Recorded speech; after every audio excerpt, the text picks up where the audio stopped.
Hey guys, this is Mateo with WTI and I want to talk to you about this awesome Apple iPad mini 5th generation.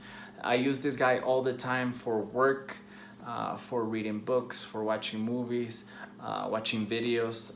Right away you can tell the difference between a Retina display and any other screen tablet. The image is just crisp, is very clear, and I like how responsive it is. You barely move your finger and it does whatever you need it to be. It also has a very excellent camera. In the back, 8 megapixels, and in the front is a 7 megapixel camera, which I think it's great when you're doing video conferencing or you're doing video calls. I think it's just excellent. I really love how small it is. As you can see, you can just hold it with your hand. It's very light, so you can take it with you anywhere if you're traveling, if you're in a road trip.